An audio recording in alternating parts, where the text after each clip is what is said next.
चक्षुरुन्मिलितं येन तस्मै श्रीगुरवे नमः। श्रीचैतन्यमनोभीष्टं स्थापितं येन भूतले स्वयं रूपः कदा मह्यं ददाति स्वपदान्तिकं। वन्देऽहं श्रीगुरोः श्रीयुतपदकमलं श्रीगुरून् वैष्णवांच श्रीरूपं साग्रजातं सहगण रघुनाथान्वितं तं सजीवं साद्वैतं सावधूतं परिजनसहितं कृष्ण चैतन्यदेवं श्रीराधा कृष्णपादान् सहगण ललिता श्रीविशाखान्वितां च। नमो ॐ विष्णुपादाय कृष्णप्रेष्ठाय भूतले श्रीमते भक्तिवेदान्त स्वामिन् इति नामिने। नमस्ते सरस्वते देवे गौरवाणी प्रचारिणे निर्विशेष शून्यवादी पाश्चात्य देशतारिणे। नमो महावदन्याय कृष्ण प्रेम प्रदायते कृष्णाय कृष्ण चैतन्य नाम्ने गौरत्विषे नमः। हे कृष्णा करुणा सिंधो दीनबंधो जगत्पते गोपेश गोपिका कांत राधा कांत नमोस्तुते। तप्त कांचन गौरांगी राधे वृंदावनेश्वरी वृषभानुसुते देवी प्रणमामि हरिप्रिये। वाञ्छाकल्पतरुभ्यश्च कृपा सिन्धुभ्य एव च पतितानां पावनेभ्यो वैष्णवेभ्यो नमो नमः। जय श्री कृष्ण चैतन्य प्रभु नित्यानंद श्री अद्वैत गदाधर श्रीवासादि गौर भक्त वृंद। हरे कृष्णा कृष्णा कृष्णा हरे हरे हरे राम राम राम हरे हरे। हरे कृष्णा कृष्णा कृष्णा हरे हरे हरे राम राम राम हरे हरे। हरे कृष्णा कृष्णा कृष्णा हरे हरे हरे राम राम हरे हरे। मुखं करोति वाचालं पंगुं लंघायते गिरिं यत्कृपातमहं वन्दे श्रीगुरोः दीनतारिणं परमानन्दमाधवं श्रीचैतन्यमीश्वरम्। हरे कृष्णा।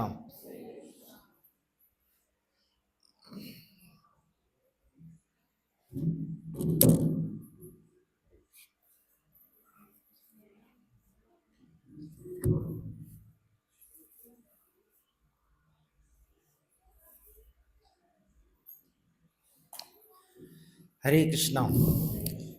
तुम्हा सर्व भक्तांचं हार्दिक स्वागत आहे आपल्या शेळकेवाडीतल्या पहिल्या सत्संगामध्ये।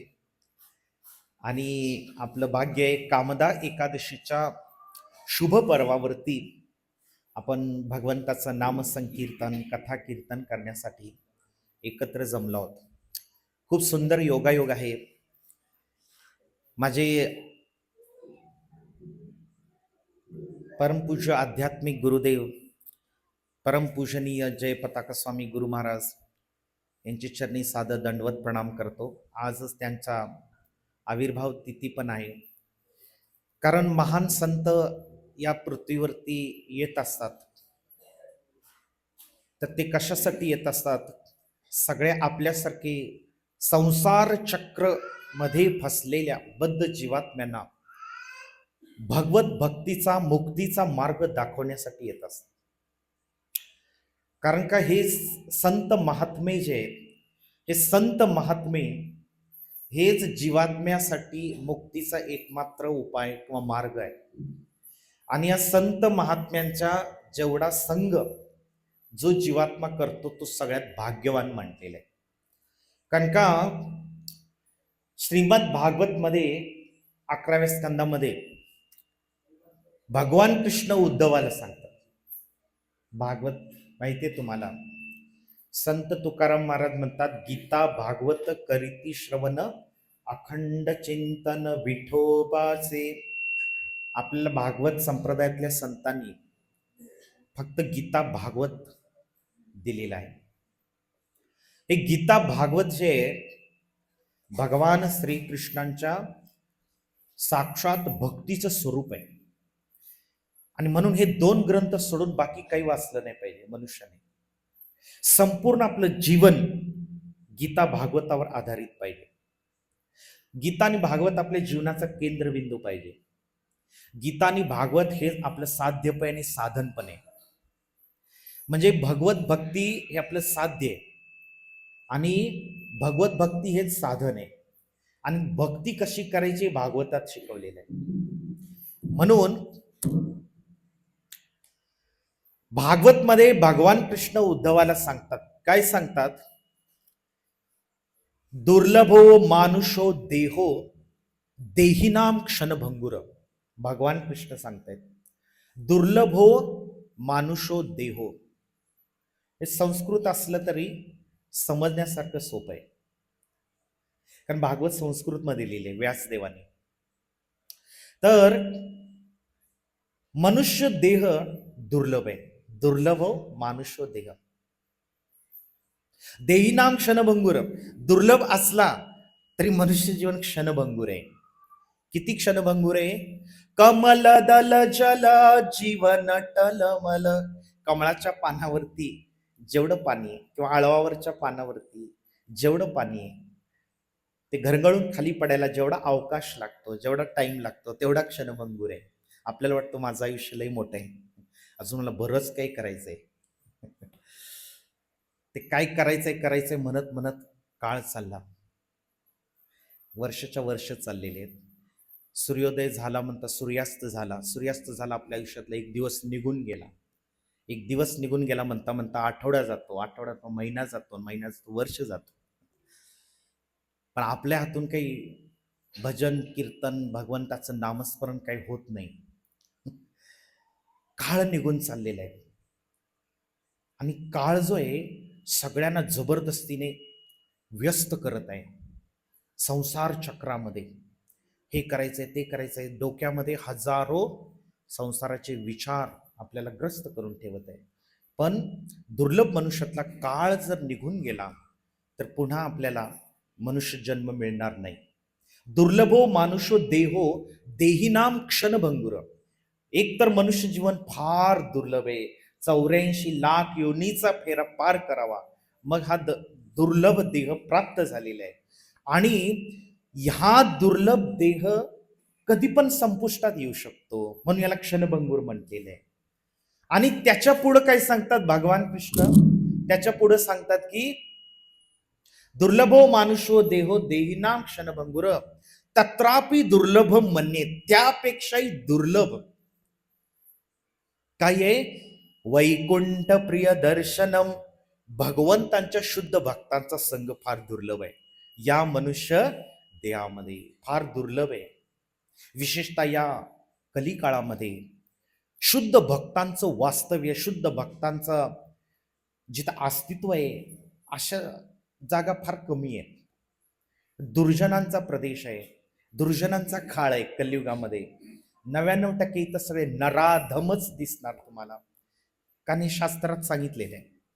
मग अशा साधूंचा संत महात्म्यांचा संघ जिथं जिथं मनुष्याला मिळत असेल, तीर्थी कुर्वंती तीर्थानी.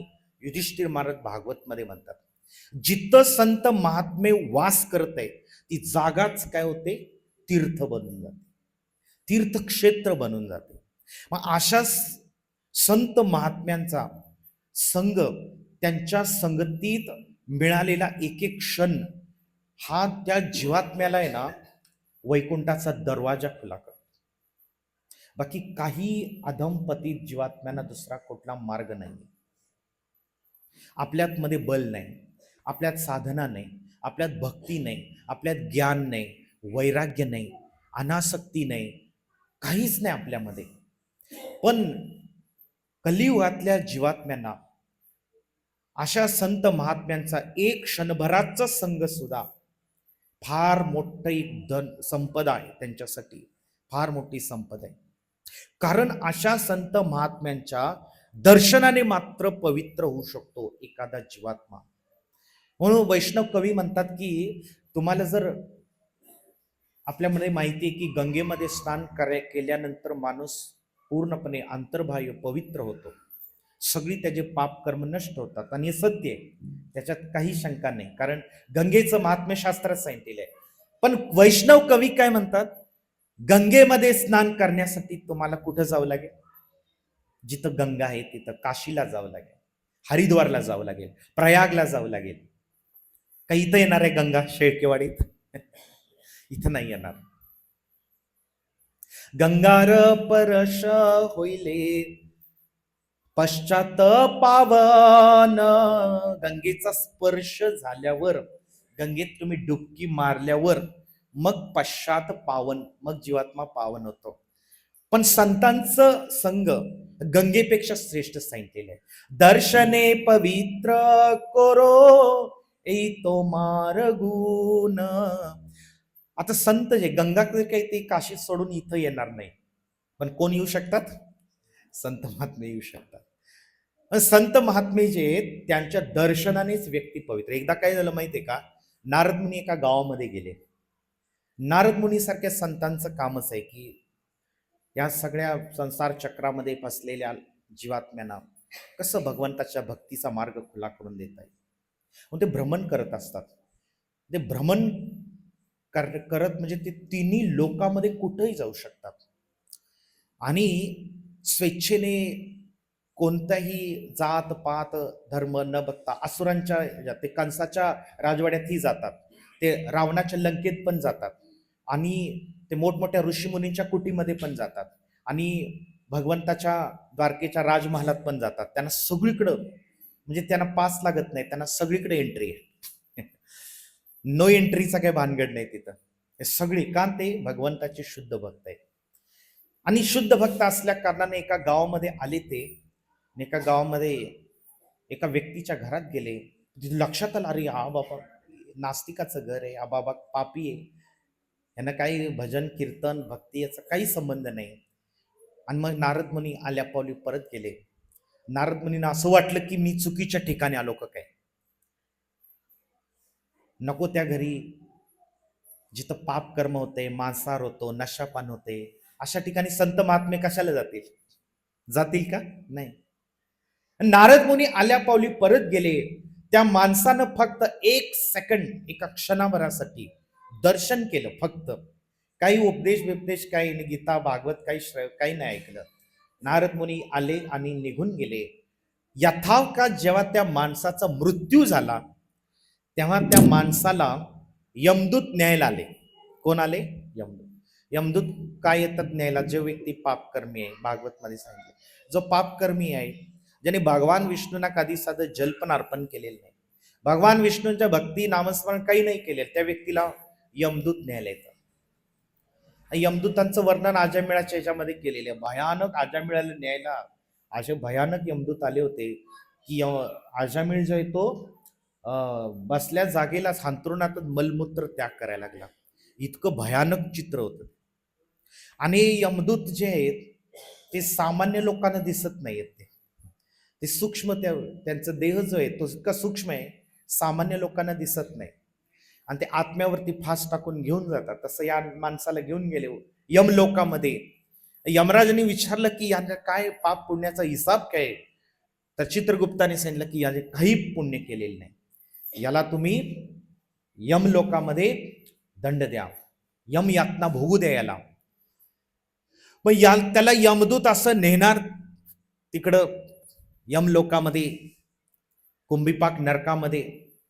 तोपर्यंत काय होतं माहितीये, हा माणूस त्याच्या मनामध्ये एक प्रश्न येतो. यमराजांना नमस्कार करून तो प्रश्न विचारतो की हे भगवान, बेशक मी काही माझ्या जीवनात काही पुण्यकर्म केलेलं नाही, सगळं पापच केलेलं आहे, पण मला एक शंका आहे, मला एका गोष्टीचं जिज्ञासा करावीशी वाटते. एकदा मी घरामध्ये बसलेला असताना भगवंताचे महान भक्त संत नारद मुनी क्षणभरासाठी माझ्या घरात आले होते. मला त्यांचं दर्शन झालं आणि ते परत गेले. काय झाले? परत गेले, थांबले नाहीत ते. मला याचं काय फळ मिळेल? तो काय म्हणतो, मला याचं फळ काय मिळेल ते सांगा. आता ते यमराज बुचकळ्यात पडले. बुचकळ्यात का पडले? कारण त्यांना सगळं शास्त्र माहितीये, ते महाजन आहेत. त्यांना सगळं शास्त्र माहितीये, पाप पुण्य काय आहे ते सगळं माहितीये, आणि संतांच्या संगतीचा महिमा पण पूर्ण माहिती. ते स्वतः महाजन आहेत. 12 महाजन आहेत असे भागवत मध्ये सांगितलेले आहेत. भगवान शिवशंकर आहेत, ब्रह्मदेव आहेत, चतुष्कुमार आहेत, नारद मुनी आहेत, प्रल्हाद महाराज आहेत, शुकदेव गोस्वामी आहेत, जनक महाराज आहेत, स्वयंभू मनु आहेत, बली महाराज आहेत. असे 12 महाजन आहेत. त्यापैकी यमराज आहे. महाजन म्हणजे कोण? ज्यांच्या आदर्श सामान्य लोकांनी घेऊन भक्ती करायची, म्हणून त्यांना महाजन म्हणतात. कुणाचा पण आदर्श नाही घ्यायचा. आता कसं आहे, फिल्मी नटनट्यांचे लोक फोटो लावतात घरात, आणि ते त्यांच्यासाठी कोण आहेत? महाजन आहेत. त्यांच्यासारखी हेअरस्टाईल, त्यांच्यासारखा साबण, ते क्रीम लावतात. मग हे कंपन्या लोक का त्यांना काय एवढं करोडो रुपये देतात माहिती का? कारण सामान्य जनता इतकी मूर्ख आहे, त्यांनी त्यांना आदर्श केलेला आहे. मग ते फेअर अँड लवली लावला, मग हे लोक पण फेअर अँड लवली लावतात. त्यांनी सांगितलं की तुम्ही हे टूथपेस्ट वापरा, ते लोक टूथपेस्ट. त्यांनी ते चप्पल वापरायचं, हे लोकांनी चप्पल वापरायचं. त्यांना माहिती आहे. त्यांनी तो कोका कोला थम्सअप पिला की यांनी पण कोका कोला थम्सअप प्यायचं. याला म्हणतात आचरण करणे. मग ते त्याच्यासाठी महाजन झालेत. मग सामान्य लोक काही त्यांना फॉलो करायला. शास्त्रात कोण सांगितले महाजन? भीष्म पितामह, शुकदेव गोस्वामी, नारद मुनी, भक्त प्रल्हाद, हे महाजन सांगितले. का तर त्यांनी भक्ती कशी केली ते वाचा, बघा, ऐका आणि ते जीवनात आचरण करा. पण ते महाजन कोण आहे तेच माहित नाही. 12 महाजन कोण माहित नाही, पण क्रिकेट टीमच्या 12 लोकांची सगळी नावं माहिती आहेत पोरांना. सगळी नावं माहिती आहेत. कोण कप्तान आहे, कोण बॉलिंग करतो, कोण स्पिन बॉलिंग करतो, कोण फास्ट बॉलिंग करतो, सगळं माहिती आहे पोरांना. 5 वर्षाच्या पोरांना पण माहिती आहे. 12 महाजन जाऊ दे, 5 पांडव कोण आहे माहित नाही. ही दुर्दैवी स्थिती आहे कलियुगामध्ये. तर हे यमराज आहेत, ह्यांना आश्चर्य का वाटलं की मी पण संत संगतीचा महिमा ऐकलेला आहे, या माणसाला अशी नरक यातना कशी काय शिक्षा मिळू शकते? कारण संतांच्या संगतीचा महिमा असा व्यर्थ नाही जाणार. शास्त्र वचन कधी झूट नाही होत. करोडो वर्ष जातील, युग, सत्ययुग, त्रेता, द्वापर, कली सगळे जातील, गीता आणि भागवताच्या अक्षरामध्ये कधी फरक नाही होत, किंवा त्यात रंच मात्रही झूट नाही. शास्त्रामध्ये कधी रंच मात्रही झूट नाही. आपले तर्क वितर्क गलत आहे, शास्त्रात चूक नाही, कधी असू शकत नाही. शास्त्र निर्दोष आहे, कारण भगवंतांनी दिलेलं आहे. ते कालातीत आहे, काळानुसार त्यात बदल नाही होत. म्हणून कधी पण शास्त्र फॉलो केलं पाहिजे. आणि इथं बसलेला कीर्तनकार, प्रवचनकाराने शास्त्राच्या बाहेर कधी बोललं नाही पाहिजे. गीता आणि भागवताच्या बाहेर, तो गीता आणि भागवताच्या बाहेर काही फापड पसारा सांगत असेल, तिथं उठून गेलं पाहिजे. ते चुकीचं आहे, कारण ते तसं ऐकण्यानं फायदा व्हायच्या ऐवजी नुकसान होणार आहे तुमचं. म्हणून हे यमराज आहेत, ते विचार करतायत की नारद मुनीसारखे शुद्ध भक्ताच्या नुसत्या दर्शनाने व्यक्ती पवित्र झाला पाहिजे, त्याला एवढं कसं काही शिक्षा गंभीर मिळू शकते? शिक्षा तर मी दिलेली आहे, मग असं कसं झालं? मग ते म्हणतात त्या माणसाला, तुझी शंका बरोबर आहे, तर आपण काय करू, स्वर्गाचा राजा इंद्र, त्याला जाऊन विचारू. इंद्र पण काही साधारण व्यक्ती नाही, त्याला भगवंताचं स्थान माहितीये, भगवंताच्या भक्तीचा, संतांच्या संगतीचा महिमा माहितीये. बृहस्पती साक्षात त्याचे गुरु आहेत. या जगातले सगळे मोठमोठे महाजन, अधिकारी, देवतागण त्यांनी सुद्धा गुरु केलेले आहेत. आणि मग इंद्रदेवाकडे गेले. कोण? यमराज हा व्यक्ती. इंद्रदेव सुद्धा बुचकळ्यात पडले, म्हणजे मला पण नाही सांगता येणार, ते म्हणले आपण एक काम करू, नारद मुनी नाही बोलू, त्यांच्याच तोंडून आपण ऐकू. पण नारद मुनी आले. नारद मुनींना सगळ्यांनी दंडवत प्रणाम केला. पण नारद मुनी पडले स्वतः एक भगवंताचे भक्त आहेत. आता ते स्वतःच्याच महिमा कसा गाणार? भगवंताचा भक्त कधी आपला महिमा गाणार नाही. असं नाही म्हणे त्याचा उद्धार करा, त्याला नरक यातना देऊ नका, तसं कसं म्हणणार? जो खरा भक्त असतो तो स्वतःला पतीत समजत असतो. आणि जे नुसतं भक्तीचं ढोंग करतात पाखंडित, तेच मान सन्मानाची अपेक्षा करतात. कारण भक्त जो आहे तो कधी मान सन्मानाची अपेक्षा करत नाही. अमानिन मान देन कीर्तनीय सदा. मग हे नारद मुनी म्हणाले की आपण एक काम करू, आपण ब्रह्माजीकडे जाऊ. तर ते या ब्रह्मांडातले सगळ्यात बुद्धिमान महाजन आहेत, अधिकारी व्यक्ती आहेत. त्यांनी सगळे सृष्टीची निर्मिती केलेली आहे. सगळी स्वारी जाते ब्रह्मदेवाकडे. ब्रह्मदेवांना विचारतात.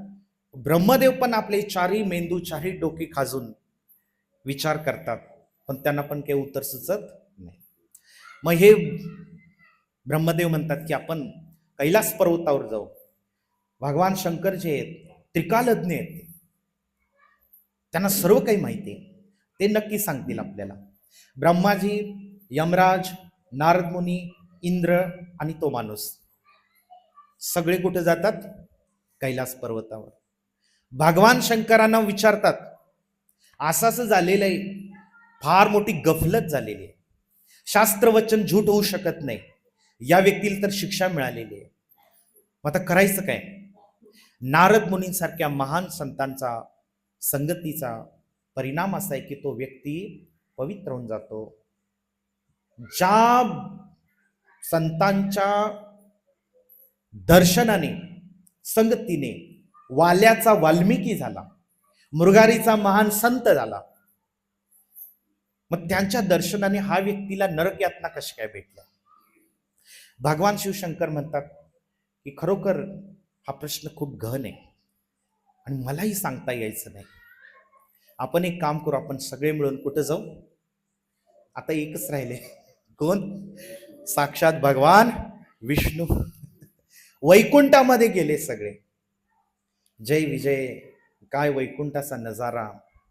वैकुंठाचे सगळे रत्नजडीत चिंतामणी भूमी सगळी क्रॉस करत भगवान विष्णूंचं दर्शन झालं त्यांना. भगवान विष्णू अनंत शयेवर पडले. माता लक्ष्मी चरण सेवा करत आहे. सगळे ब्रह्मांडातले महाजन अधिकारी व्यक्ती, साधारण आहेत का कोणी? तर ह्यांनी प्रश्न केला भगवान विष्णूंना की या असा एक पृथ्वी तलावरती गंभीर समस्या आलेली आहे, ब्रह्मांडातल्या सगळ्या अधिकारी व्यक्तींना इथं यावं लागलं आणि प्रश्न असा आहे, या व्यक्तीला नरक यातना शिक्षा भेटलेली आहे, पण याला एकदा त्याच्या घरामध्ये नारद मुनींचं दर्शन झालं होतं, मग ह्याला शिक्षा कशी काय भेटली? आणि त्याचा प्रश्न असा आहे की त्याला क्षणभर का असेना, कारण शास्त्रात म्हणलेलं आहे साधू संग सर्व शास्त्र कय, लव मात्र साधू संग सर्व सिद्धी हय. सगळी शास्त्र काय सांगतात? मानव जातीला उपदेश काय करतात? साधू संग घे, साधू संग कर. लव मात्र म्हणजे काय? एका क्षणभराचा सुद्धा 12वा हिस्सा, एका क्षणभराचा 12व्या हिस्साला लव म्हणतात. म्हणजे शास्त्रात एवढी सूक्ष्म गणती आहे. आपलं विज्ञान फक्त 1 सेकंदापर्यंत येऊन थांबले. शास्त्रात सेकंदाचे 12 भाग केलेले आहेत. निमिष हे त्यातलंच एक आहे, म्हणून ते निमिषार्धात तयार झालं. निमिषार्धात म्हणतो ना, निमिषार्धात तयार झालं नैमिषारण्य, म्हणून त्याला नैमिषारण्य म्हणतात. जिथं भागवत कथा केली सुत गोसावी शौनक आदी मुनीने, तसं 12वा हिस्सा त्याला लव म्हणतात. आणि मोठ्यातली मोठी गणना पण शास्त्रात दिली. रामायणामध्ये वानरांची संख्या एवढी विशाल सांगितलेली आहे की ते चालत होते तेव्हा धरणीकंप झाला होतोय का असं वाटत होता, धरती हालत होती. इतकी विशाल आहे की पद्म, महापद्म, शंकू, महाशंकू असं इतकी गणती की ती कॅल्क्युलेटरमध्ये बसणार नाही, एवढी वानरांची संख्या होती. म्हणजे सूक्ष्मातले सूक्ष्म सुद्धा एवढं शास्त्रात आहे की आणि महानातली संख्या पण एवढी शास्त्रात आहे, तुमचं विज्ञान त्या दोन्ही पर्यंत पोहोचत नाही. म्हणजे हे जे वैज्ञानिकांनी जे काही गणती केलेली आहे ते म्हणजे शास्त्रात किती सखोल ज्ञान आहे आणि आपण शास्त्र का फॉलो केलं पाहिजे. तर मी काय सांगत होतो, भगवान विष्णू यांच्या समोर ही समस्या आहे आणि मग भगवान विष्णू यांचे प्रश्न ऐकून भगवंत स्वतः स्मित हास्य करतात आणि ते या सर्व अधिकारी व्यक्तींना दृष्टिक्षेप टाकून उत्तर देतात की हे सर्व महात्म्यानो, या माणसाचं किती अहोभाग्य हे तरी पहा. जे एक साधारण कोणताही मनुष्य जो माझी भक्ती करतो, माझं भजन कीर्तन करतो, जप करतो, गुरूंची सेवा करतो आणि अंतसमयी माझं स्मरण करतो, जेव्हा माझ्या धामाला येतो, वैकुंठाला येतो, तेव्हा कसा येतो, त्याला माझे विष्णुदूत न्यायला जातात. आजा मिळाला विष्णुदूत न्यायला, तुकाराम महाराजांना विष्णुदूत आले न्यायला, विमान आलं न्यायला. विमानात बसून तो आत्मा माझ्या धामात येतो. आता तुम्ही मला प्रश्न केलेला आहे की या माणसाचं भाग्य काय, या माणसाला काय फळ मिळणार आहे. लव मात्र जो नारद मुनींसारख्या माझा जो शुद्ध भक्त आहे, त्याचा क्षणभर का असेना त्याला जो संग लाभलेला आहे, त्याचं हेच सर्वोच्च फळ आहे की तुम्ही ब्रह्मांडातले सर्वोच्च देवता, सर्वोच्च अधिकारी त्याला इमाने इतबारे, त्याला मान सन्मानाने माझ्या धामात वैकुंठाला घेऊन आलात. आता तो कशाला परत जातोय. काय भगवंताचं गीतेत वचन आहे. काय वचन आहे, यद्गत्वान निवर्तन्ते तद्धाम परमं मम. एकदा जो कोणी माझ्या धामाला येतो, कसा का असेना, चुकून आला, कोणी घेऊन आलं, पण परत परत तो जाऊ शकत नाही. एकदा वैकुंठात गेला म्हणून आपलं एकदाच पतन होते. शास्त्र सांगतं परत जेव्हा आपण जाऊ वैकुंठात, परत कोणी येणार नाहीत, कोणीच येणार नाहीत. काय येणार नाही माहितीये, साधी गोष्ट आहे. ज्या कैद्याला पोलिसांनी जेलमध्ये टाकलेले आहे, त्याला जन्मठेप झालेली आहे आणि त्याचं अंग आणि अंग सुजून काढलेले आहे पोलिसांनी मारून मारून, आणि जेव्हा तो बाहेर येईल तुरुंगातनं, त्याला तुम्ही जाऊन विचारा एकदा, तुला परत जेलमध्ये जायचं का. तो काय म्हणेल, स्वप्नात सुद्धा विचार करणार नाही. तसं जो जीवात्मा भौतिक जगाचे कष्ट भोगून वैकुंठात जातो, तेव्हा तो कल्पना पण करू शकत नाही पुन्हा भौतिक जगात जाण्याचे. म्हणून भगवान म्हणतात, एकदा जो येतो माझ्या धामाला, पुन्हा भौतिक जगात वापस जात नाही. आणि हा माणूस आता कशाला परत जाईल. माझ्या महान भक्त नारद मुनीच्या संग त्याला वैकुंठापर्यंत घेऊन आलाय. नुसतं घेऊन आला नाही, त्याला तुम्ही सगळे अधिकारी व्यक्ती तर यमराज स्वतः घेऊन आले. आणखी काय भाग्य पाहिजे याचं. बोलो हरे कृष्णा कृष्णा कृष्णा हरे हरे, हरे राम राम राम. म्हणून भगवान म्हणतात की तत्रापि दुर्लभम मन्ये वैकुंठ प्रिय दर्शनम, की मनुष्य जीवन एक तर दुर्लभ आहे आणि दुर्लभ मनुष्य जीवनामध्ये अशा शुद्ध भक्तांचा संग मिळणं फार दुर्लभ आहे. शुद्ध भक्त म्हणजे कोण. शुद्ध भक्त म्हणजे तो की जो 24 तास काया वाचा मनाने भगवंताच्या भक्तीमध्ये तल्लीन आहे. त्याला बाकी कोणती अभिलाषा नाही. अन्य अभिलाषिता शून्यम ज्ञान कर्मादि अनावृतम. शुद्ध भक्तीची व्याख्या केलेली आहे संतांनी. काय केलेली आहे, ज्याची अन्य अभिलाषा शून्य झालेली आहे. अन्य अभिलाषा म्हणजे काय, भगवंताची सेवा सोडून, भगवंताची भक्ती सोडून अन्य कुठली अभिलाषा इच्छा त्याच्या मनामध्ये नाही.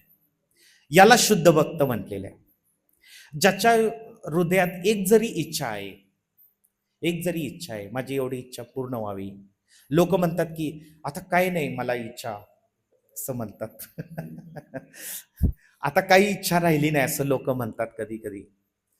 पण तरी पण त्यांना विचारलं वैकुंठात जायचं का माता, मग ते म्हणतात की नाही एवढ्या लवकर नको. मग कसली इच्छा? इच्छा अजून भरपूर आहेत. अन्य अभिलाषिता शून्य ज्याच्या झालेले आहे तो शुद्ध भक्त आहे. आणि असा शुद्ध भक्त काही ते काही असं कपड्यावरनं किंवा याच्यावरनं ओळखता येत नाही. असे शुद्ध भक्त त्याच्या कार्यकलापावरनं, त्याच्या क्रियेवरनं ओळखता येत, की जो भगवंताची सेवा किंवा भक्ती सोडून दुसरं काही करत नाही त्याच्या आयुष्यामध्ये, दुसरं काही त्याच्या मनात स्मरण करत नाही, तो शुद्ध भक्त आहे. आणि म्हणून अशा शुद्ध भक्ताचा संग फार दुर्लभ आहे. आणि तो जिथं जिथं मिळत असेल, माणसाने त्याचा संग घेण्यासाठी वाटेल ती किंमत द्यायला तयार असलं पाहिजे. संग घेण्यासाठी तो फार दुर्लभ आहे कलियुगामध्ये. आणि म्हणून मी जी कथा सांगणार आहे आता, रामायणातली फार सुंदर कथा आहे. ती या संघावर नाही, एका निम्न जातीमध्ये, निम्न कुळामध्ये जन्मलेला व्यक्ती सुद्धा साधू संघाने भगवंताची प्राप्ती करतो. माता शबरी. ही शबरी माता जी आहे, तर इतकं आदर्श भक्ताचं चरित्र आहे रामायणामध्ये आलेलं आहे, की शबरी माता जी आहे, तर तिचा जन्म भिल्ल कुटुंबामध्ये, आदिवासी कुळामध्ये, की जिथं रोज सकाळ दुपार संध्याकाळ मांसाहाराशिवाय भोजन नाही. आणि ही शबरी जी आहे ही कुमारिका आहे, बालिका आहे, अजून 11-12 वर्षाची. आणि त्यावेळच्या प्रथेनुसार लहान मुलींची लग्न पौगंडावस्थेमध्ये, आणि तेच शास्त्र सांगतं की पौगंडावस्थेत मुलामुलींची लग्न केली पाहिजे. आता ते पटत नाही लोकांना, आता ते कायद्यानं गुन्हा आहे. पण शास्त्र काय सांगतं? पौगंडावस्थेत मुलामुलींची लग्न केली पाहिजे. आणि ते शास्त्र आहे, मानसशास्त्र आहे त्याच्या पाठीमागं फार मोठं. हे मानसशास्त्र बिघडले म्हणून सगळं समाजात अनाचार चालू आहे. कारण ते मानसशास्त्रानुसार नाही आहे ना. 18 वर्ष झाले, आता 18 नाही 32 झाले तरी लग्न करायला तयार नाही. कारण का? ते सगळं बिघडलेलं आहे. असं तो विषय वेगळा आहे. पण ते शबरी माता जी आहे, तिचा विवाह ठरवला घरच्यांनी, आई वडिलांनी. आणि विवाह प्रसंगी मेजवानी करण्यासाठी खूप सारे बकरे आणि शेळ्या मेंढ्या त्यांनी आणल्या. आणि शेळ्या मेंढ्या एवढ्या सगळ्या शेकडो, 100-200 शेळ्या मेंढ्या आणल्यावर जंगलात राहणारे लोक आहेत ते. आणि मग हे शबरीला फार आश्चर्य वाटलं की लग्न ठरलं हे तर माहिती आहे तिला. ती आपल्या आईला विचारते, आई एवढ्या कशाला शेळ्या बकऱ्या आणलेल्या आहेत? अगं तुझं लग्न नाही का? तुझं लग्न आहे मग? अगं मग एवढे सगळे पाहुणे रावळे येणार, त्यांना मेजवानी खाऊ पिऊ काय घालायचं? मग तिच्या डोक्यात प्रकाश पडला. शबरीला रात्रभर झोप येत नाही. ती विचार करते, अरे माझ्या लग्नासाठी एवढ्या निष्पाप जीवात्म्यांना आपलं शरीर सोडायचं आहे, त्यांचा रक्तपात होणार आहे. आणि हे काय तिच्या निष्पाप भोळ्या मनाला काही पटलं नाही. आता ही शबरी जी आहे, असं म्हणतात ना, ती बहुत सुकृतांची जोडी म्हणून विठ्ठल आवडी. पूर्वाश्रमी जीवात्म्याने कुठं ना काही इच्छा केल्याशिवाय त्याला भक्ती भेटत नाही. पहिल्या प्रथम आहे ना, गुरु कृष्ण प्रसादे पायी भक्ती लता बीज, असं चैतन्य चरितामृत मध्ये सांगितले. ब्रह्मांड भ्रमिते अनंत कोण भाग्यवान जीव, ब्रह्मांडात अनंत कोटी जीवात्मे भ्रमण करत आहे, पण गुरु आणि कृष्ण स्वतः भगवंताचा कृपा झाल्याशिवाय भक्ती भेटत नाही. म्हणजे मला किती जरी वाटलं, अरे हा माझा एवढा जवळचा आहे, हा माझा नातेवाईक आहे, त्याला भक्तीत आणावं, पण ते काही माझ्या हातामध्ये नाही. त्याला ती कृपा भेटावी लागते. पण त्याआधी पण काय सांगितले, गुरु भगवंताची कृपेच्या आधी माणसाने, जीवात्म्याने आधी स्वतःवर कृपा करावी. म्हणजे स्वतः इच्छा करावी थोडीफार, मला संघ भेटावा. संघ नाहीये, आम्हाला काही संघच नाही हो. संघ नाही काय हरकत नाही, संघ प्राप्त व्हावा, कमी कमी इच्छा तरी करा. कारण सगळं काय आहे ना, भगवंत प्रत्येक जीवात्म्याच्या हृदयात त्याची इच्छा जाणतात. कोणी असं या जगातले भोग ऐश्वर प्राप्त केलेले नाही किंवा दुर्दैवी गरिबी दरिद्रावस्था प्राप्त केलेली नाही, त्यानं तशी इच्छा केलेली आहे, म्हणून त्यांना परमेश्वराने ती स्थिती बहाल केलेली आहे. आता या ठिकाणी जे काही असेल, भक्ती असेल, भुक्ती असेल, मुक्ती असेल, सिद्धी असेल, सर्व माणसाच्या इच्छेवरतीच आहे. कशावरती आहे? इच्छेवरती. म्हणून इच्छा करण्याचं स्वातंत्र्य माणसाला, बाकी पुढचं काही नाहीये. जे काही मिळेल ते मग घ्यावं लागतं.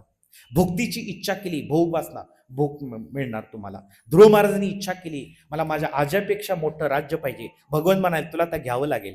म्हणजे मला नको, आता मला भक्ती पाहिजे, आता बदलता येणार नाही.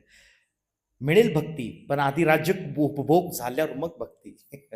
वैकुंठामध्ये. म्हणजे जी इच्छा मन, आणि इच्छा करायचं स्वातंत्र्य माणसाला आहे बरं का फक्त.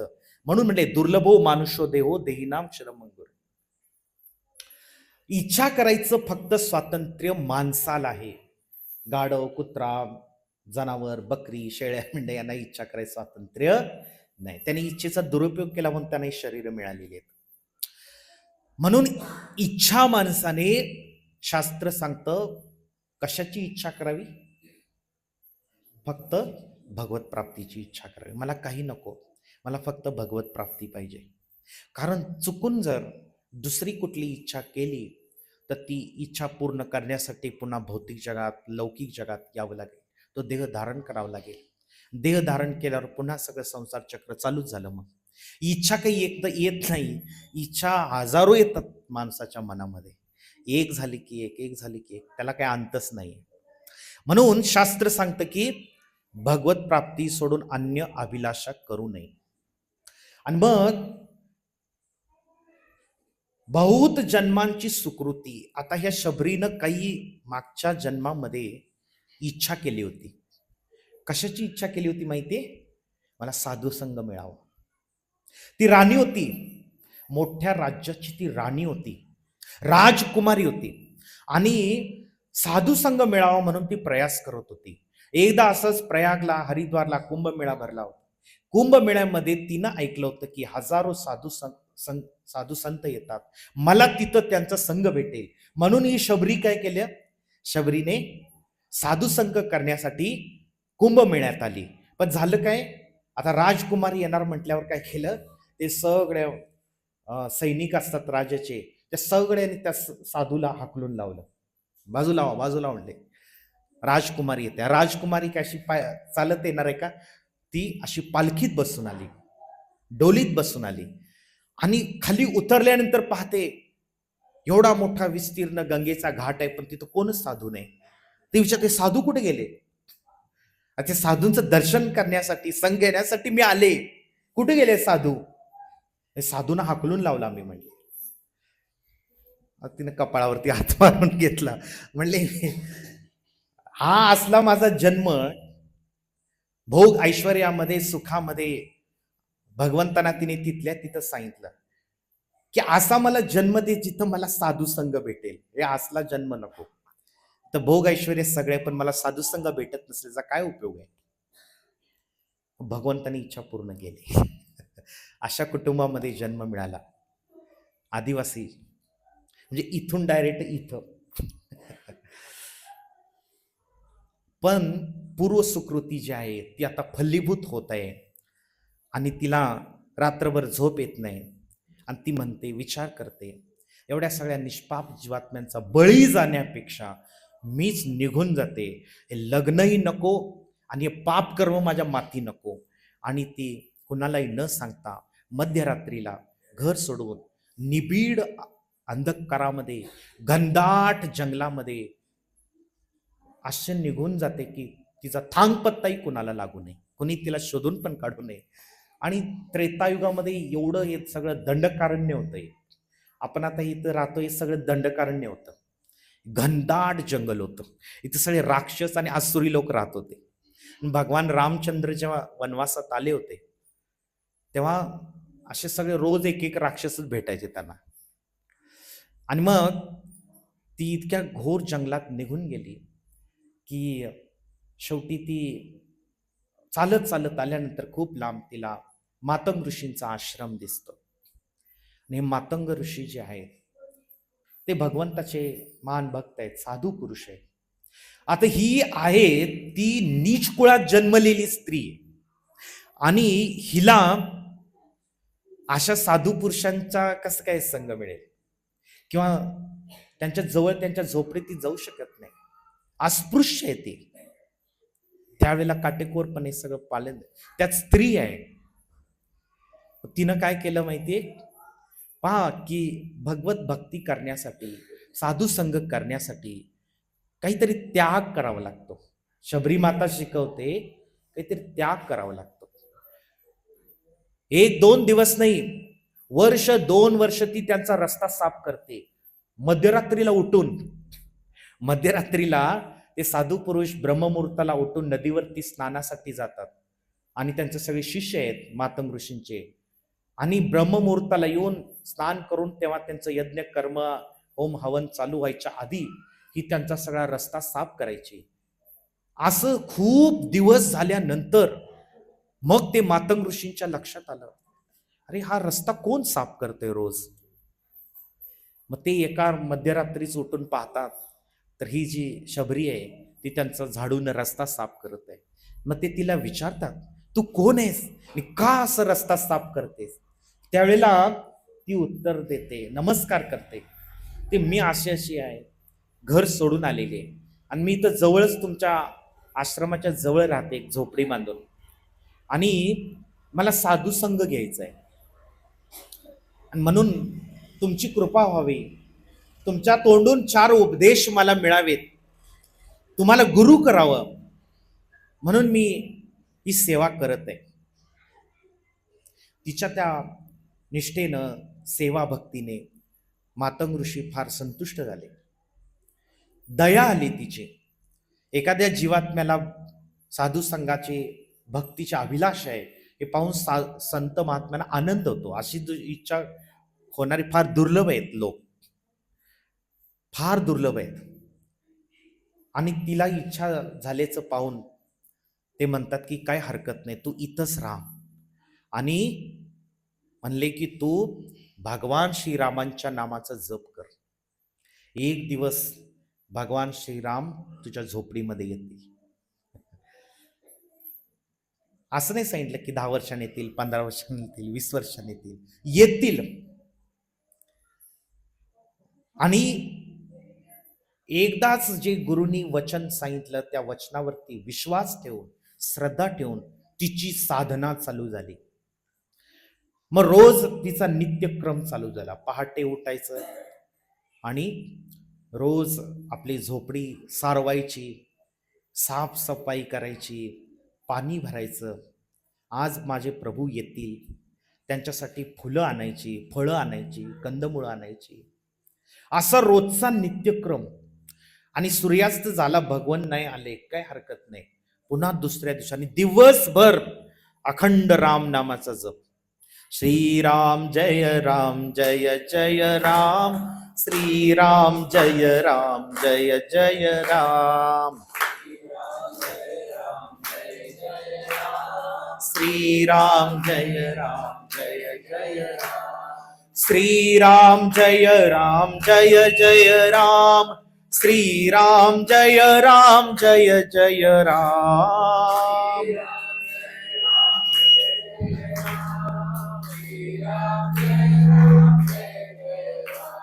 तर अखंड राम नामाचा जप करत, भगवंताचं स्मरण करत, भगवंताची सेवा चालू आहे. ही सेवा चालू आहे, अखंड सेवा चालू आहे. आणि असं करत करत कुमारी अवस्थेत आलेली शबरी म्हातारी झाली, काठी आली हातामध्ये, तरी पण तिची ती अखंड निर्धार जो आहे तो. मातंग ऋषी निघून गेले. मातंग ऋषींनी शरीर सोडलं, मातंग ऋषी शरीर सोडून निघून गेले. पण आपल्या गुरुवरती, गुरुच्या वचनावरती तिची जी श्रद्धा होती ती अखंड होती. हेच भगवंत परीक्षा पाहत असतात. एखाद्या व्यक्तीचा त्याच्या गुरुवरती किती विश्वास आहे, त्याच्या गुरुवरती किती श्रद्धा आहे, शास्त्रावरती किती श्रद्धा आहे, तो किती चिकाटीने साधना करतोय, किती अडचणी आल्या, संकट आली तरी तो भगवत भक्ती सोडत नाही. आणि म्हणून भगवंत जेव्हा तिच्या चिकाटीने प्रसन्न झाले, पंपा सरोवराच्या काठावरती शबरीची अखंड साधना चालू आहे आणि जवळच मातंग ऋषींचा आश्रम आहे. दैव योगाने त्याच मातंग ऋषी निघून गेल्यानंतर मोकळ्या झालेल्या आश्रमामध्ये किष्किंधाचा राजा सुग्रीव आणि त्याचा महामंत्री महान भक्त हनुमान तिथे राहायला आले. का? ती स्टोरी वेगळी, भगवंताचं लीला आहे. आता ते बाली जो आहे तो टपलेला या सुग्रीवला मारण्यासाठी आणि तो इतका शक्तिशाली आहे की सुग्रीवला तो फाडून खाणार हे निश्चित आहे. पण सुग्रीवला हनुमानजींनी सल्ला दिला. हनुमान बुद्धिमताम वरिष्ठ माहिती, मनोजवम मारुत तुल्य वेगम जितेंद्रियम बुद्धिमताम वरिष्ठम वातात्मजम वानरयूत मुख्यम श्रीरामदूतम शरणम प्रपद्ये. बुद्धिमत्ताम वरिष्ठ, नुसतं बल नाही, बाहुबल तर सगळ्यांकडे असेल, बुद्धिमत्ताम वरिष्ठम. कुणाकडून त्यांनी बुद्धी एवढं ज्ञान ग्रहण केलं माहितीये? कुणाकडून? साक्षात सूर्यदेव सूर्यनारायणानं गुरु केलं. आणि ते पण काही एका ठिकाणी बसून त्यांनी विद्या ग्रहण नाही केली. सूर्यनारायणानं म्हणाले मला विद्या ग्रहण करायची तुमच्याकडून. सूर्यनारायणांना साक्षात कृष्णाने गीता सांगितली. सूर्यनारायण म्हणाले की मी एका जागी एका ठिकाणी एक क्षणभरी थांबत नाही, मी नीट फिरत राहतो. या मेरू पर्वताला चक्कर चालू आहे सूर्यदेवाची, म्हणून दिवस आणि रात्र होत आहे. म्हणून काय होत आहे, आता मेरू पर्वताच्या पलीकडे सूर्यदेव गेलेत म्हणून इकडे अंधकार आहे. तर मग हनुमानजी म्हणाले काय हरकत नाही, मी पण फिरत राहतो तुमच्या मागं, तुम्ही मला उपदेश देत राहा, मी ग्रहण करत राहतो. हनुमानजीने उड्डाण करत करत सूर्यदेवासोबत फिरत राहिले. असं कित्येक वर्ष फिरत फिरत ज्ञान ग्रहण केलं. म्हणजे ज्ञान गुरुकडून ज्ञान घेण्यासाठी थोडी काही साधना तपस्या आपल्या मताप्रमाणे गुरु नाही, गुरुच्या मताप्रमाणे आपण केलं पाहिजे. लोक कलियुगातले असे आहेत ना, त्यांना असं वाटतं की गुरुनी आमच्या म्हणण्याप्रमाणे ऐकावं. तर हनुमानजी आहेत ते सुग्रीवला म्हणतात, हे बघ हा जो बाली आहे ना, हा बाली तुला काय सोडणार नाही, जिवंत सोडणार नाही, आणि तू लपत लपत राह, पण तो एक ना एक दिवस तू सापडणार त्याला. पण ही एक अशी जागा आहे मातंग ऋषींची, इथं तो येणार नाही कधी. का येणार नाही? त्याला शाप दिलाय मातंग ऋषीने. त्यानं जर पाऊल जर इथं ठेवलं ना, त्याच्या डोक्याचे 1000 शकलं पडतील. मातंग ऋषीने त्याला शाप दिलेला. आता का शाप दिलाय ती मोठी स्टोरी, त्यात जात नाही मी, त्यासाठी रामायण सगळं घ्यावं लागेल कथा. तर तिथं राहायला आले आणि मग कबंध राक्षसाचा वध झाल्यानंतर कदंब राक्षस भगवान श्रीरामांना म्हणतो, कबंधाचा वध केला, मागच्या रविवारी आपण ती ऐकली स्टोरी. कबंधाचा वध झाल्यावर मग भगवान श्रीराम आणि लक्ष्मण यांना म्हणतो की तुम्हाला सीतामातेचा शोध घेण्यासाठी महान वानरराज सुग्रीव आणि त्यांचा मंत्री हनुमान तुम्हाला मदत करतील. दक्षिण दिशेला ऋषीमुख पर्वताजवळ पंपा सरोवर आहे, तिथं मातंग ऋषीचा आश्रम आहे, तिथं दोघं जण हे राहत आहेत. आणि तिथं गेल्यानंतर सुग्रीवची तुम्ही भेट घ्या, सुग्रीव तुम्हाला सीतामातेचा शोध घेण्यासाठी मदत करेल. पण तत्पूर्वी तिथं जाण्याआधी त्या पंपा सरोवराच्या काठी तुमची एक महान भक्त शबरी तिथं अनेक वर्षापासून तुमची प्रतीक्षा करत आहे, तिच्या आश्रमात तिच्या झोपडीत आधी जायला विसरू नका, असं कबंध राक्षस सांगून भगवंतांना दंडवत करून प्रदक्षिणा घालून निघून गेला. मग भगवान राम आणि लक्ष्मण ऋषीमुख पर्वताजवळ पंपा सरोवराच्या काठी आले आणि तिथलं सुंदर रमणीय वातावरण पाहून भगवंतांना अतिशय आनंद झाला. आणि तिथं त्यांनी पाहिली एक अशी म्हातारी काठी टेकत टेकत फुलांचा सडा घालत आहे. आणि तिथं जेव्हा जातात तेव्हा शबरीला हे दोन सुकुमार राजकुमार इतके सुंदर नवयव संपन्न कोण माझ्या झोपडीत आलेत. मेरे झोपड़ी के बाग आज खुल जाएंगे, राम आएंगे. माझ्या झोपडीचं बाग खुलवणारे नाही का. तर त्यावेळेला ते शबरीच्या डोळ्यातून अश्रू यायला लागले. भगवंताचं साक्षात दर्शन. तर जीवात्म्याला अनेक अनेक लाखो जन्मापासून भगवंताचा जो विरह झालेला आहे, एकदा पुन्हा जेव्हा भगवंताचं दर्शन होतं तेव्हा भगवंताच्या विरहात जे त्याने अश्रू ढाळलेले, अश्रू ढाळत आहेत प्रत्येक जीवात्मा. कारण प्रत्येक जीवात्मा असा कोणी नाही आहे की जो रडत नाही आयुष्यामध्ये.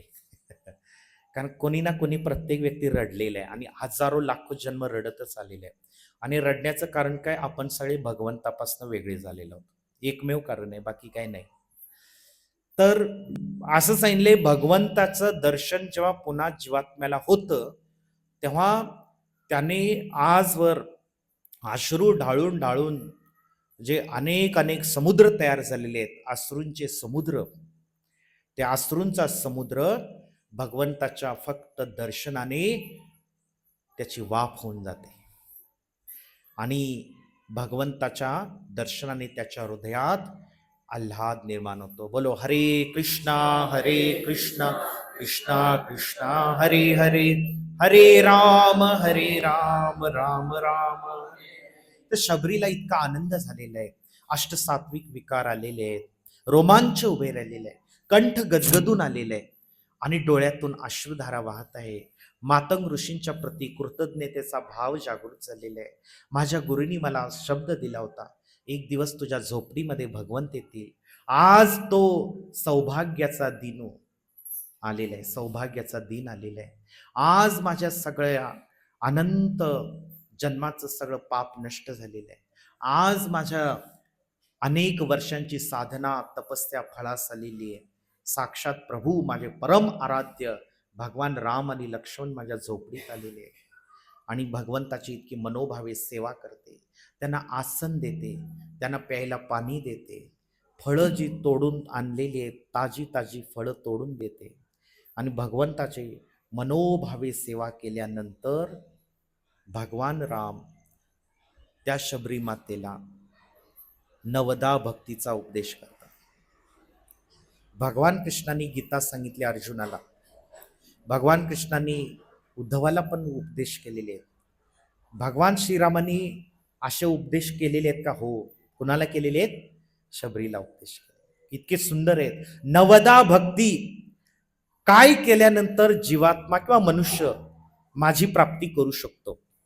सगळ्यात पहिला नवदा भक्तीचा अंग भगवान राम शबरीला सांगतात की मनुष्याने साधू पुरुषांचा संग केला पाहिजे. पहिलं अंग सांगतात ते, जे शबरीनं ऑलरेडी पालन केलेले आहे तिच्या जीवनामध्ये.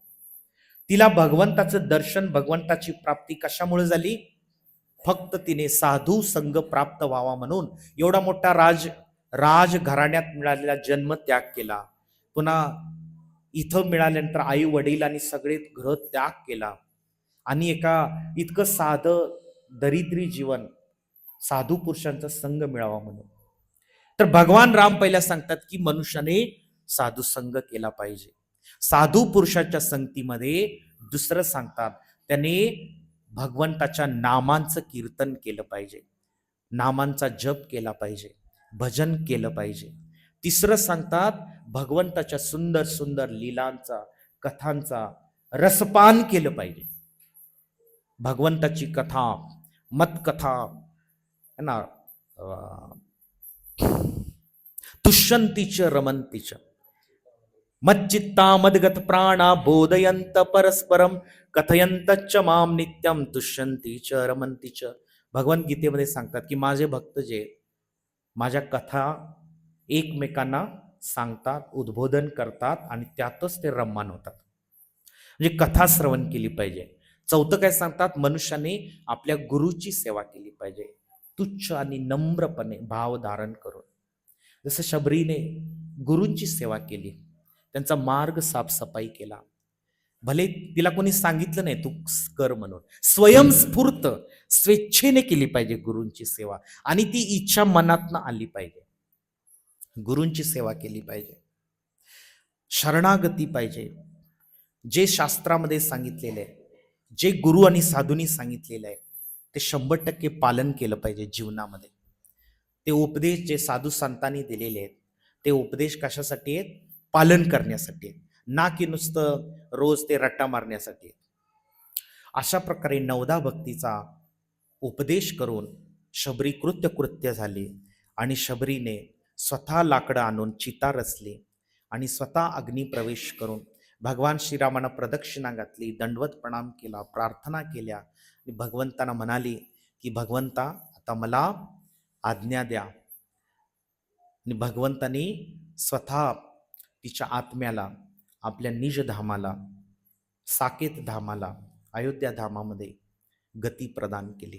बोला हरे कृष्णा कृष्णा कृष्णा हरे हरे, हरे राम राम राम हरे.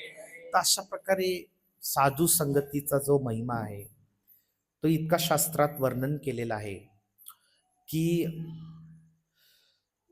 भागवताच्या पहिल्या स्कंदामध्ये पहा, इथं शबरीचा असा संघर्ष, एक साधूचा संघ प्राप्त व्हा म्हणून. तिकडं युधिष्ठिर महाराज, धृतराष्ट्र, विदुर जे यमराजांचे स्वतः अवतार आहेत, तर स्वतः भाऊ आहे त्यांचा, आणि विदुर धृतराष्ट्राला इतक्या वेळेला उपदेश करतायत, पण एक उपदेश काय बाबाच्या डोक्यात घुसत नाही. का घुसत नाही? कारण साधू पुरुषाचा संग घेण्यासाठी जी मानसिकता पाहिजे ती धृतराष्ट्राची नाहीये, जशी शबरीची आहे तशी. कारण जोपर्यंत त्या जीवात्म्याला इच्छा होत नाही मला साधूचा संग करायचे, मला भक्ती करायची, मला या जन्ममृत्यूच्या चक्रातनं मुक्त व्हायचे, तोपर्यंत किती जरी साधू आले त्याला उपदेश करून गेले तरी सगळं काही आहे पालथ्या घड्यावर पाणी आहे. म्हणून त्या जीवात्म्याला जोपर्यंत इच्छा होत नाही तोपर्यंत भगवंत त्याच्या इच्छेत हस्तक्षेप करत नाही.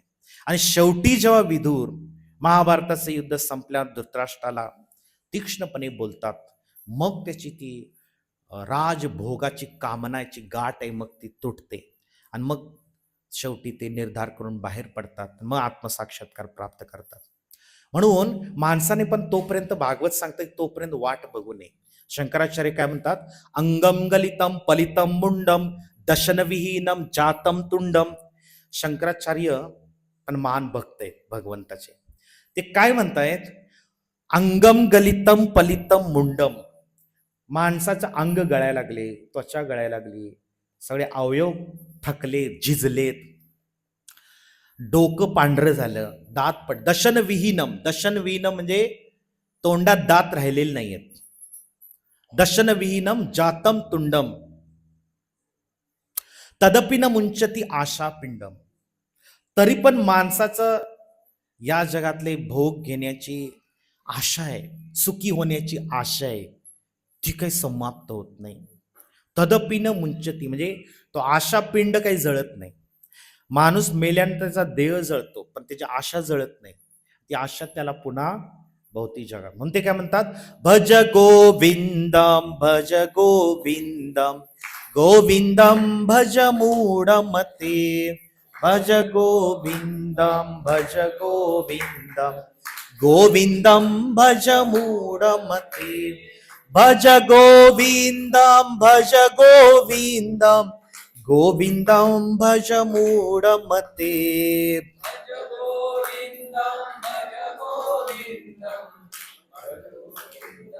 मूढमते. मूढमते म्हणजे काय? मूर्ख माणसा, की आता भजन कर, गोविंदाचं भजन कर. कारण आता तुझं अंग गळालेलं आहे, तुझी त्वचा गळालेली आहे, तुझे अवयव झिजलेले आहेत, तुझे दात पडलेले आहेत, केस पांढरे झालेले आहेत. आता तू भगवंताचं भजन कर. कारण भगवंताचं भजन नाही केलं तरी हा जो आशा पिंड आहे, हा आशापिंड पुन्हा तुला या 84 लाख योनीच्या फेऱ्यामध्ये घेऊन येऊ शकतो. हरे कृष्णा. बोलो श्री रामचंद्र भगवान की, सियावर रामचंद्र की, पवन पुत्र हनुमान की, श्री सीताराम लक्ष्मण हनुमान की, रामनवमी महोत्सव की, श्री राधा वृंदावन चंद्र भगवान की, पतित पावन निताई गौर सुंदर की, श्री जगन्नाथ बलदेव सुभद्रा मई सुदर्शन की, श्री विठ्ठल रुक्मिणी भगवान की, श्रील प्रभुपाद की, निताई गौर प्रेमानंदे. हरे हरे हरे कृष्ण.